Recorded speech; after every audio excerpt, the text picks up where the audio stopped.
Dr. Jeff Geno. The good folks at the Texas Academy of General Dentistry have asked me to give you a little primer on the Golden Schnoz Award. I don't need to tell you how long, tedious, laborious those particular Master Track sessions are. And so I was in the inaugural class that went through 18, 19 years ago when it was first formed. And we did a lot of different things to try and spice it up a little bit, if you will. We instituted Hawaiian Shirt Saturday. That eventually became Show Your Colors Day for your undergraduate school football season.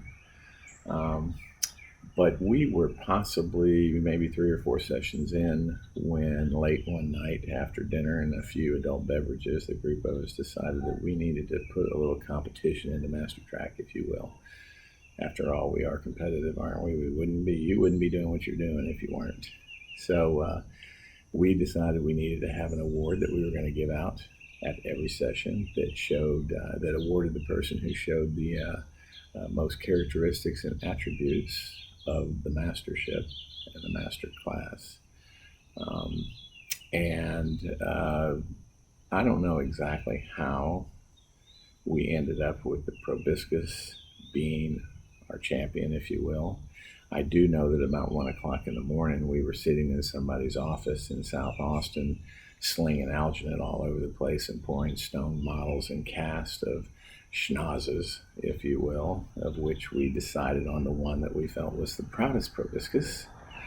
We had a young lady with us who had a beautiful, gorgeous little hand. We made a mold of her hand, poured it in a stone model, and mounted that proboscis in that hand, and then we adorned it with gold gild, and hence the Golden Schnoz was born. Now that Golden Schnoz, on the back of it there was a piece of paper, and we wrote down everybody's name and the date of who won that schnoz.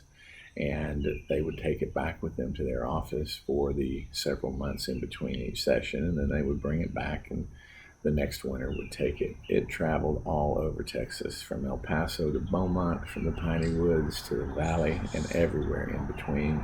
It left the state a couple of times. I know it left the country and went to Bosnia once, spent 4 months there. So it's a well-traveled schnoz. There is a rubric that goes with it. The Master Track directors have initiated that, and it is highly competitive.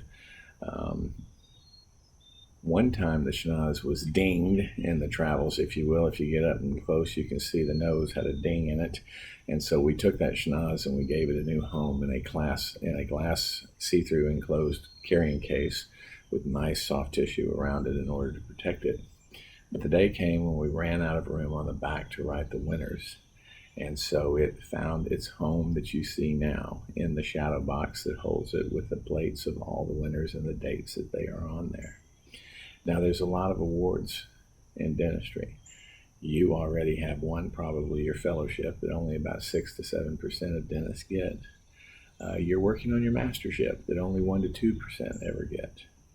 There's about 400 LLSRs in the country right now. But here's the thing. There's only about 40 Golden Schnoz awardees, and I'm not even sure there's 40 yet. It is the most rare, it is the rarest, most highly coveted award in the AGD universe. I wish you well. I wish you luck. God bless you on your journeys. Thank you.